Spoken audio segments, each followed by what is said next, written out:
Good morning. Welcome to Market Today by ECTRA Arulrajhan. Today is 21st April 2023. ஒவ்வொரு நாளும் காலையில் pre market இன்ஃபர்மேஷனை கூட ஷேர் பண்ணிக்கிறோம். இன்றைய தகவலை பார்க்கலாம்.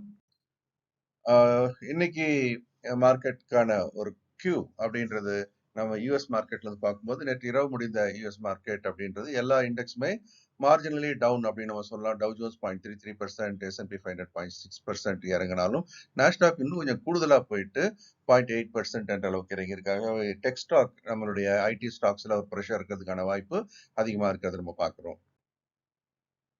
இன்னைக்கு காலை தூங்கி ஆசிய சந்தைகள் அப்படின்னு பார்க்கும்போது ஏறக்குறைய எல்லா சந்தைகளுமே ஜப்பானோட நிக்கலை ஆகட்டும், ஹாங்காங்கோட ஹாங்செங், சவுத் கொரியா காஸ்பி, சீனாவின் ஷங்கை, தாய்வான் எல்லாமே பார்த்தீங்கன்னா மார்ஜினலி டவுன். ஆனால் எல்லாமே டவுன்ல தான் துவங்கி இறங்கி தான் வியாபாரமாகி வருவதை நம்ம பார்க்கிறோம்.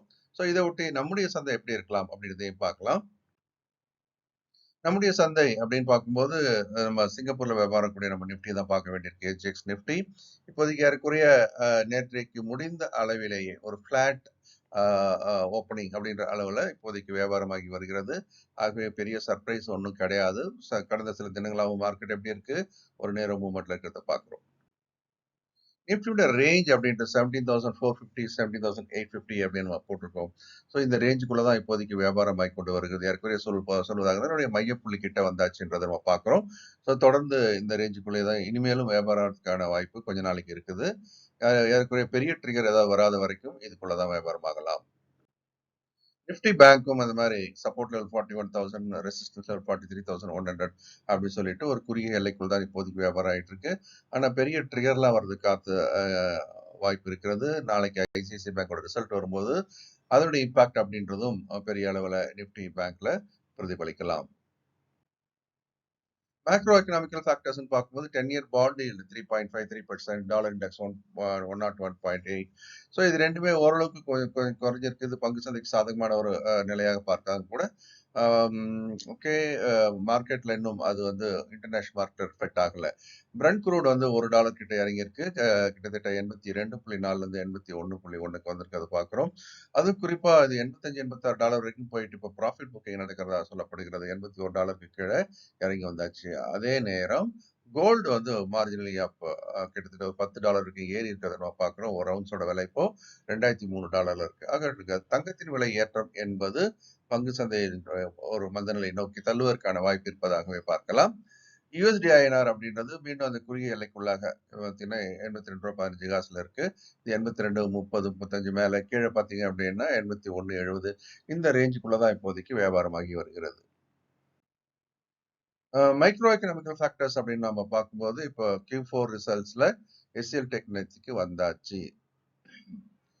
இது வரைக்கும் வந்த முக்கியமான ரிசல்ட்ல டெக்ல அப்படின்னு பார்க்கும்போது ஐடி கம்பெனில டிசிஎஸ் மார்க்கெட்ல எதிர்பார்த்தோட குறைவான லாபத்தையும், இன்ஃபோசிஸ் வந்து வியாபாரமே கம்மியாகி லாபம் மிக கணிசமாக குறைந்ததும், வரக்கூடிய காலத்துல கைட்லைன்ஸும் அவங்க கொடுத்தது வந்து கொஞ்சம் நெகட்டிவா கொடுத்துருக்காங்கன்னு பார்த்தோம். ஆனா எஸ்சிஎல் டெக் இதுல இருந்து ஒப்பிட்டு பார்க்கும்போது அந்த அளவுக்குலாம் மோசம் இல்லை அப்படின்றதும், வளர்ச்சி விகிதமும் வரக்கூடிய காலத்துல இருந்து 6 to 8% வளர்ச்சி விகிதம் இருப்பதற்கான வாய்ப்பு இருப்பதாகவும் சொல்லியிருக்கிறாங்க. அதனால ஒப்பீட்டின் அடிப்படையில் பார்க்கும்போது எஸ்சிஎல் ரிசல்ட்ன்றது சந்தை எதிர்பார்ப்பின் அடிப்படையில் இருந்ததாகவே எடுத்துக்கொள்ளலாம். அதை தாண்டி இன்னைக்கு மார்க்கெட் முடிஞ்ச பிறகு ரிலையன்ஸ் ரிசல்ட், நாளைக்கு ஐசிஐசிஐ பேங்க் ரிசல்ட், அடுத்தடுத்த வாரங்கள்ல பாத்தீங்கன்னா பஜாஜ் ஆட்டோ, மாருதி இதெல்லாம் நிப்டியினுடைய ஹெவி வெயிட்ஸ். ஸோ இதனுடைய ரிசல்ட்ஸும் வர இருக்குது. ஆகவே இதை நம்ம கவனத்தில் எடுத்துக்கொள்ள வேண்டும். அதே மாதிரி யூஎஸ் மார்க்கெட்டும் ஏன் வந்து ஒரு பெரிய மாற்றம் இல்லாமல் இருக்கு அப்படின்னா கொஞ்சம் சுருங்கி கொண்டே இருக்கிறது அப்படின்னு பார்க்கும்போது அந்த நாட்டினுடைய முக்கிய நிறுவனங்களுடைய குவார்டர் ரிசல்ட்ஸும் இப்போ வர இருக்குது. வரக்கூடிய நாட்கள்ல குறிப்பா அமேசான், மேட்டா, ஃபேஸ்புக், கூகுள் இவங்களுடைய ரிசல்ட்ஸ் எல்லாம் இப்போ லைன் அப் ஆயிருக்கு. ஸோ இதுல என்ன நடக்கலாம் அப்படின்ற ஒரு எதிர்பார்ப்பின் அடிப்படையிலும் சந்தை கொஞ்சம் காமா இருக்கிறதா நம்ம பார்க்கிறோம். எஃப்ஐஸை பொறுத்த வரைக்கும் மீண்டும் செல்லர்ஸ் 1169 கோடி என்ற அளவிற்கு நேற்றுக்கு விட்டிருக்கிறார்கள். டிஐஸ் வந்து 832 கோடிக்கு வாங்கியிருக்கிறாங்க. திரும்பவும் அந்த செல்லிங் ப்ரெஷர் அப்படின்றது வந்து எஃப்ஐஎஸ் கிட்ட நம்ம அதிக அளவில் பார்க்குறோம். இது தொடர்பான்றத வரக்கூடிய நாட்களில் பார்க்கணும். Stock market for living mentorship program வர மண்டே ஸ்டார்ட் ஆகுது. 9 to 11 1 month ப்ரோக்ராம். இது வந்து முழுக்க பங்கு சந்தையில முழு நேரம் பயணிக்க விரும்புபவர்களும், இல்லை இதுல இருந்து ஒரு தொடர்ந்து ஒரு இன்கம் எடுக்கணும்னு நினைக்கிறவங்களும், துறைமாற விரும்புபவர்களுக்கும் இந்த பயிற்சி வகுப்பு என்பது பெரிய மாற்றத்தை ஏற்படுத்தும். பேசிக்ஸ் ஆஃப் ஸ்டாக் மார்க்கெட் அடிப்படை பயிற்சி வகுப்பும் சண்டே அன்னைக்கு நடக்குது. 9 மணில காலையில ஆரம்பிச்சு 2 மணிக்கு. நீங்க உங்க நண்பர்கள்லாம் தெரியப்படுத்துங்க. ஃபினான்ஷியல் எஜுகேஷன் அப்படின்றத உங்க மூலமா எல்லாருக்கும் எடுத்துட்டு போலாம். Master the stock market program இது வந்து குறிப்பா கம்ப்ளீட் ட்ரைனிங் ப்ரோக்ராம். இதுல technicals, fundamentals, futures and options இந்த மாதிரி எல்லா ப்ரோக்ராம் எல்லா இதையுமே கவர் பண்ணி ஒரு முழுமையான ஒரு ப்ரோக்ராமா இருக்கு. பங்கு சந்தைக்குள்ள நுழையிறவங்களுக்கான மிக முக்கியமான ஒரு ப்ரோக்ராம். எல்லாமே ஆன்லைன்ல தான். ராத்திரி 8ல இருந்து 9 மணிக்கு. ஸோ ஒர்க்கிங் ப்ரொஃபஷனல்ஸ் படிக்கிறதுக்கு இதுவாக.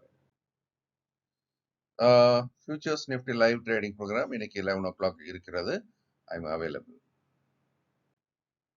கேண்டில் ஃபார்மேஷன் அப்படின்னு நம்ம பார்க்கும்போது தொடர்ந்து கடந்த 2 நாளா பார்த்தீங்கன்னா ஸ்பின்னிங் டாப் ஃபார்மேஷன் தான் இருக்கிறத நம்ம பார்க்குறோம்.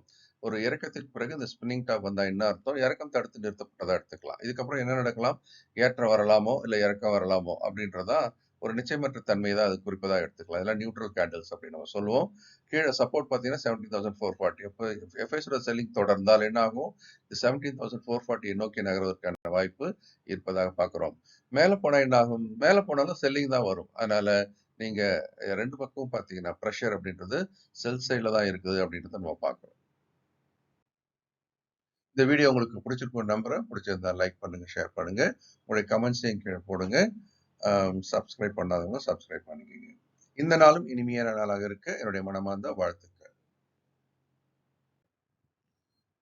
இந்த வீடியோ உங்களுக்கு பிடிச்சிருக்கும் நம்புறேன். நீங்களும் லைக் பண்ணி ஷேர் பண்ணுங்க. உங்களுடைய கமெண்ட்ஸையும் போடுங்க. இந்த நாளும் இனிமையான நாளாக இருக்க என்னுடைய மனமார்ந்த வாழ்த்துக்கள்.